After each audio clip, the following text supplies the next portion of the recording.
Good evening, everyone. Welcome to the channel. Before I begin, here are my disclaimers. Today I am going to give you an update about Hysan Development Company Limited annual report. Hysan Development Company Limited is a prominent player in Hong Kong's commercial heart, with a significant presence in Causeway Bay. The company's investment portfolio is predominantly focused on Lee Gardens, where it offers a range of businesses and services to its tenants. The company provides retail space, office space, and residential units, totaling approximately 5.5 million square feet.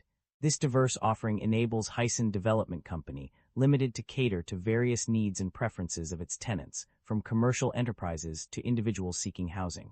In addition to providing physical spaces, the company aims to create a sustainable ecosystem by partnering with its tenants and fostering long-term relationships.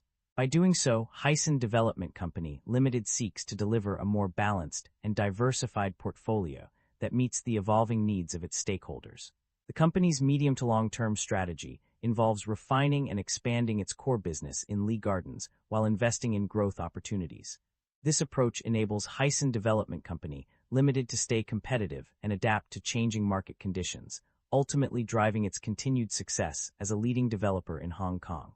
Hysan Development Company Limited market capitalization of $19 billion is significantly larger than the average industry peer of roughly $1 billion. This shows that Hysan Development Company Limited holds a significant advantage in their industry. Hysan Development Company Limited trades at a higher price-to-earnings ratio of 59 times and a lower price-to-book ratio of 0.29 times relative within the industry. While the stock does not screen as absolutely cheap, mixed valuation signals relative to industry peers prevent a definitive conclusion. With the broader industry trading at lower valuation levels, this may reflect transitional pricing dynamics rather than clear mispricing, warranting further analysis of earnings quality, growth sustainability, and balance sheet strength. The company maintains a moderate leverage profile, with liabilities making up 32% of total assets, suggesting a balanced approach between risk management and capital efficiency. Liabilities have increased, while assets and equity have failed to keep pace or declined. This suggests the business is not growing and may be in decline, making it a highly unattractive investment from a risk perspective. Shareholder equity has weakened over the past 5 years, accompanied by declining or negative operating income. This suggests the business may be eroding shareholder value and warrants caution. The share count has remained broadly unchanged, indicating no significant dilution or buyback activity over the past 5 years. The company have a dividend yield of 5.86%. The income statement shows that the company revenue have been declining annually and operating income have not been increasing. This shows that the business is under pressure with rising cost and its management is unable to expand the business. The primary drivers of revenue growth for a company can be attributed to several key factors. Firstly, the expansion of its flex office business in the Greater Bay Area has contributed significantly to revenue growth. Additionally, the introduction of over 50 new brands to Lee Gardens precinct and the revitalization of Hysan Place with new retail and F&B offerings have also driven growth. The company's residential sector has seen an increase of 8% due to the influx of foreign talent, while its Lee Gardens Shanghai (LGSH) business is expected to grow steadily. The underlying profit has also increased by 28.3%, with the retail segment growing by 2.6% and the residential segment by 5%. Furthermore, the company's occupancy rates have improved across all sectors, with Hong Kong's retail sector reaching 95%. On the other hand, the primary drivers of revenue decline can be attributed to several factors as well. The retail sector has seen a decline of 2.3%, while the office sector has experienced a decrease of 1.3% and 6.1% for certain subsectors due to challenging leasing activity. Additionally, fair value loss on investment properties has resulted in a significant decline in revenue. The company's recurring underlying profit has also declined by 1.9% due to increased interest costs and loan drawdowns related to asset enhancement projects. The Hong Kong office market challenges have further contributed to the decline in revenue. Overall, these factors highlight the importance of diversification and adaptability in responding to changing market conditions. The net income of the company underwent a significant change between two different periods. Initially, it increased from HK $35 million to HK $315 million, indicating a substantial growth. However, this increase was later contradicted by another statement that showed a decrease in net income by $506 million, resulting in a loss of $196 million. This inconsistency suggests an error or discrepancy in the data. The profit margins also experienced a change, albeit a minor one. The gross profit margin ratio decreased from 81.1% to 80.2%. This decline can be attributed to various factors. Firstly, operating costs increased by 4.3%, resulting in additional expenses of $41 million. Secondly, finance costs rose significantly by 22%, mainly due to higher interest rates and loan drawdowns, amounting to $549 million. The changes in fair value recognized in profit or loss also played a crucial role in the decline of net income and profit margins. Specifically, there was a substantial decrease of $405 million in the residential development segment. This significant drop likely contributed to the overall decline in net income and profit margins. The company's financial performance indicates a significant improvement in its ability to generate cash from operations.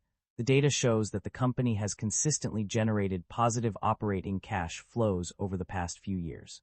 In 2024, the net cash inflow was $264 million, marking a substantial increase from the previous year's negative figure of $1,018 million. This trend continues into 2025, where the operating cash flow is reported to be $1,069 and $1,264 million respectively. The positive operating cash flows indicate that the company is generating sufficient funds from its core operations to meet its financial obligations and invest in growth initiatives. This is a significant achievement for any business, as it demonstrates the company's ability to manage its finances effectively and generate value for its stakeholders. The company's debt level and interest expenses have undergone significant changes over the years. Initially, on page 182, the debt level decreased by $390 million, indicating a reduction in financial obligations. However, this trend was short-lived, as the debt level increased by 7% from $26,514 million to $28,524 million on page 198 and further rose by 6.8% from $32,985 million to $35,248 million on page 202. In terms of interest expenses, there have been notable decreases across various periods. On page 23, the interest expenses decreased by $22 million, while on page 174, it dropped from $1,202 million to $1,127 million. Furthermore, on page 215 and 216, interest expenses showed a significant decrease of 10.5% and an outflow of $21,241 million in 2025 compared to the previous year. The overall trend suggests that while there have been fluctuations in debt levels, the company has made efforts to reduce its financial obligations through decreased interest expenses. The performance of various segments and regions within the company has been mixed.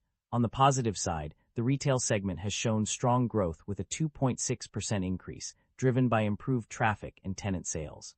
The property segment has also seen significant gains in turnover and profit. Additionally, Lee Gardens Shanghai and Bamboo Grove have performed well, with occupancy rates improving at the latter. In contrast, the office segment has struggled, with only a 0.1% growth rate and negative rental reversion. Furthermore, this segment experienced a decline in profit in 2025 compared to the previous year. These results indicate that while some areas of the business are thriving, others require attention to improve performance. Management is optimistic about the company's future prospects, citing its ability to navigate challenges and maintain momentum in the market. The company expects to continue growing the retail market by offering distinctive customer experiences, driven by a focus on excellence and sustainable design. A key driver of growth is the luxury residential leasing market in Hong Kong, which has shown steady expansion due to government policies and foreign talent. To achieve its vision of being the premier property company in Hong Kong, the company will implement its community business model and core and pillar strategy. This strategy involves rejuvenating and expanding the core portfolio in Lee Gardens, investing in growth pillars, and diversifying revenue sources. Financial discipline, liquidity preservation, operational efficiency, and resource allocation are also key priorities to capture business opportunities. By focusing on these initiatives, management is confident that the company will continue to thrive and achieve its goals. The company has made several strategic moves through acquisitions and divestitures to optimize its portfolio and resources. In terms of acquisitions, the company has invested in various ventures to expand its presence and capabilities. A notable acquisition is a 25% stake in a joint venture for the Tukwuan residential project, which demonstrates the company's commitment to residential development. Additionally, it acquired a 26% stake in Shanghai investment property Grand Gateway 66, further solidifying its position in the Chinese market. The company also formed a joint venture with IWG plc for Greater Bay Area Flex, highlighting its focus on flexible workspace solutions. On the other hand, the company has engaged in divestitures to streamline its operations and generate capital. A significant portion of this effort is through a H billion capital recycling program, which has already yielded $0.1 billion from non-core asset sales. Furthermore, an additional $0.6 billion in sales proceeds have been contracted for completion in 2026. The company has also redeemed its 4.1% subordinated, guaranteed perpetual capital securities, and repurchased part of its 4.85% senior perpetual capital securities, indicating a strategic approach to managing its debt obligations. Overall, these acquisitions and divestitures reflect the company's efforts to adapt to changing market conditions, optimize its portfolio, and generate value for stakeholders. The company's financial activities have been marked by a commitment to returning value to its shareholders. One key aspect of this is the payment of dividends, which has been a regular occurrence as evidenced by multiple references in the provided summary. The company has consistently demonstrated its ability to generate sufficient profits to distribute among its shareholders. In addition to dividend payments, the company has also engaged in share buybacks, further demonstrating its commitment to maximizing shareholder value. This strategic decision allows the company to reduce its outstanding share count and potentially boost earnings per share, thereby enhancing investor returns. That concludes the financial summary for Hysan Development Company Limited. Feel free to comment below, and I will be happy to answer them when possible.